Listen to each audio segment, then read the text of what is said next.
Bueno, pues continuando con la formación de la Unión Soviética y el stalinismo, vamos a ver en esta clase la dictadura de Stalin.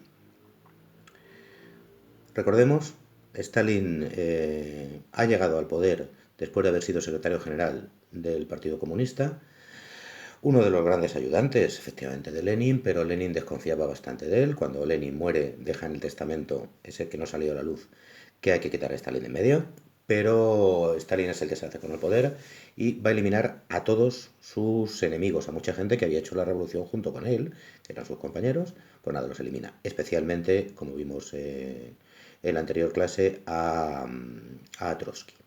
Y Stalin empieza a construir lo que él llama el socialismo en un solo país, que en realidad es una dictadura. Gran parte de las cosas con las que soñaba Lenin y algunos de los revolucionarios del principio, Stalin las va a pervertir. Lenin y Trotsky soñaban con una especie de socialismo democrático en el cual pues, la gente a través de los soviets, recordamos las asambleas, pues, tomará decisiones y este tipo de cosas, y Stalin no. Stalin se convierte a todos los efectos en un dictador. Así que vamos a ponernos la gorra de dictador. Ahí va, de Stalin. Bien, Stalin inicia inmediatamente una dictadura totalitaria que se basa, que tiene algunas cosas en común con las otras dictaduras totalitarias de ese momento. Por ejemplo, el culto a la personalidad. Stalin es el padre de la patria. Stalin es el salvador de la patria. Stalin es infalible. Stalin no se equivoca nunca. Cualquier cosa que diga Stalin es ley. Incluso cuando Stalin se contradice, tú tienes que pensar que el que te has equivocado eres tú. De hecho, incluso las fotos de los periódicos donde aparecía Stalin, por ejemplo, dándose un abrazo con Trotsky o con alguno de los que luego se cargó, pues esas fotos desaparecen, se manipulan, se cambian, porque claro, Stalin nunca se equivoca. De hecho, fijaos cómo sería el tema que Stalin, cuando muere en 1953, morirá víctima un poco de ese pánico que le tenía la gente. Stalin trabajaba hasta muy tarde y luego se levantaba muy tarde por la mañana y tenía dadas órdenes estrictas de que no se le despertaba bajo ningún concepto.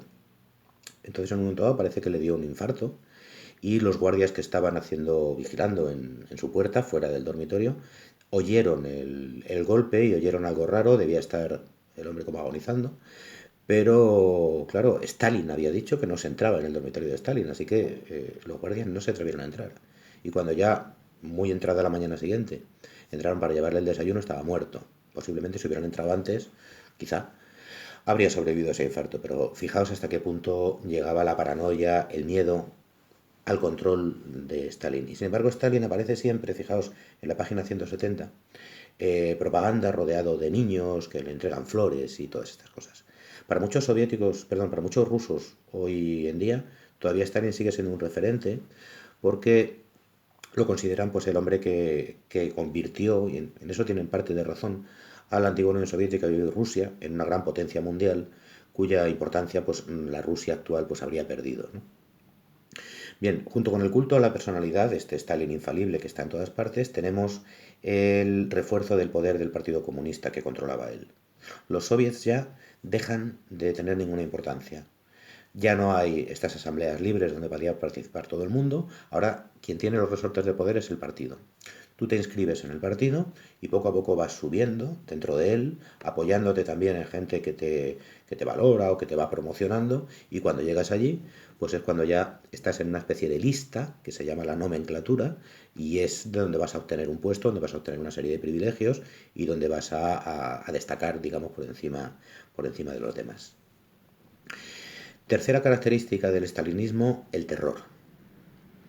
Stalin implanta un régimen de control absoluto de la población, a través de informantes, a través de espías, a través de la educación también. Esto se parece mucho a los regímenes fascistas. Y os recomiendo aquí que leáis 1984. Ya os lo dije en clase, os lo vuelvo a decir, por favor. Es uno de los libros que hay que leer en la vida. Como os digo, instala un régimen de terror para el cual se apoya en una policía secreta llamada el NKVD. Se había creado antes la checa durante la guerra civil, ahora es el NKVD, nos importa poco el nombre, que lo que hace es ir deteniendo a todos aquellos que pues, en un momento dado han criticado a Stalin o han manifestado una actitud derrotista, esto no va bien, esto podía ser de otra manera.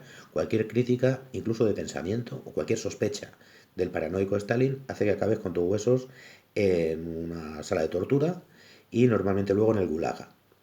El Gulag o los Gulag son una red de campos de reeducación, fijaos el eufemismo, donde los enemigos políticos de Stalin pues, van a pagar su deslealtad con trabajos forzados, normalmente en Siberia, construyendo vías de tren, construyendo presas. La mayoría de ellos murieron. Otra cosa a la que va a recurrir Stalin son lo que se llaman las purgas. Todos aquellos funcionarios, miembros del partido y sobre todo oficiales del ejército van a ser purgados. Es decir, los que Stalin no considera que le guardan una lealtad absoluta van a ser o bien fusilados, o bien encarcelados, o bien condenados, digamos que al olvido. Esto va a ser terrible porque esto también afecta a aquellos mandos del ejército o aquellos políticos en los que Stalin ve un posible rival, aunque le apoyaran, pero alguien que destaca por su inteligencia o por su iniciativa también va a ser purgado. De hecho, cuando empiece la Segunda Guerra Mundial, creo recordar que era el 70% de los generales del Ejército Rojo estaban encarcelados o habían sido fusilados, una barbaridad. Tuvo incluso que sacar a algunos de la cárcel porque no tenía generales. Y de ahí para abajo, pues os podéis imaginar, coroneles, capitanes, tenientes. Las terribles purgas de Stalin, la más gorda fue en 1937, si no recuerdo mal. Bien, ¿y qué nos queda por controlar para controlar toda la sociedad? Pues la cultura. La cultura va a ser una cultura al servicio del poder. Se van incluso a elegir las formas de cultura que se consideran aceptables. Por ejemplo, el arte tiene que estar al servicio de la revolución o del estalinismo, con un estilo artístico muy monótono que se llama el realismo socialista. Los temas tienen que ser todos temas que ensalcen la valentía del pueblo y la eficiencia del sistema y todas estas cosas. Y sin embargo, a la vez se está promoviendo cosas como por ejemplo la ópera o como por ejemplo el ajedrez, en el que los soviéticos destacarían mucho. Sin embargo, la mayoría de los intelectuales, como os digo, o se tienen que ir o van a acabar encarcelados o tienen que tragar y escribir lo que le gusta al sistema y pintar y componer lo que le gusta al sistema. Como veis, es una dictadura fortísima, la dictadura estalinista. ¿Cómo funciona esto en cuanto a la economía? Bueno, va a ser una economía planificada. Esto es un poco lo que decía Marx. De hecho, la propiedad privada no existe. Hombre, sí, tienes tu cuchara, tienes tu ropa, tienes tu coche, los que lo tienen, tienes sus cosas. Pero no existe la propiedad privada de los medios de producción. Esto es lo que decía Marx. De manera que la plusvalía generada por esos medios de producción va directamente al Estado. Bien, y el Estado es el que decide, por lo tanto, qué se produce, cuándo se produce y cómo se produce. Y esto se va a hacer a través de una serie de planes que se llaman planes quinquenales. Quinquenales porque eran para 5 añitos. ¿Cómo funcionó esto en la industria? Bien, todas las industrias son del Estado y directamente Stalin y sus planificadores dicen, bueno, tenemos un país todavía atrasado, todavía destrozado, y lo que tenemos que hacer es industrializarlo a lo bestia. El primer plan quinquenal va a centrarse sobre todo en la industria pesada. Claro, tú no puedes levantar un país, tú no puedes empezar a hacer tostadoras para la casa de la gente, ni lámparas, si no tienes acero, si no tienes hierro, si no tienes carbón, y si no tienes carreteras y minas y todo ese tipo de cosas. Con lo cual, los primeros 5 años los rusos se tienen que sacrificar y asumir que tiene que ir todo a la industria pesada. El carbón, el acero, todas estas cosas, ¿no? El segundo plan quinquenal, en teoría, se tenía que destinar a la industria ya de bienes de equipo, es decir, lo que fabrican más máquinas y cosas de estas, y después a los bienes de consumo, que son los bienes ya de la población, unos cordones de zapatos, unos pantalones o una sartén, yo qué sé. El problema es que esto nunca va a poderse llevar a cabo, porque claro, terminado ya el plan quinquenal, es cuando los nazis están empezando a estar en el poder y es cuando los soviéticos se dan cuenta de que tienen una amenaza militar muy gorda y por lo tanto lo que van a hacer va a ser sacrificar esos planes que tenían que ser para bienes de consumo y centrarlos otra vez en la industria pesada y sobre todo en la industria militar. Con lo cual, ¿qué ocurrirá? Que la industria soviética crece a lo bestia. Se va a convertir en la segunda potencia o tercera potencia mundial en muy poco tiempo y segunda militar. Pero el nivel de vida de la población no va a crecer porque no va a tener acceso o acceso muy limitado a cosas mínimas, como, pues eso, como cuchillas de afeitar, o como jabón, o como papel higiénico, ahora que está tan de moda, ¿no? No quiero pensar ahora en cuáles serían los sustitutos de ese papel higiénico. ¿Y qué pasa en la agricultura? Pues la agricultura también se colectiviza.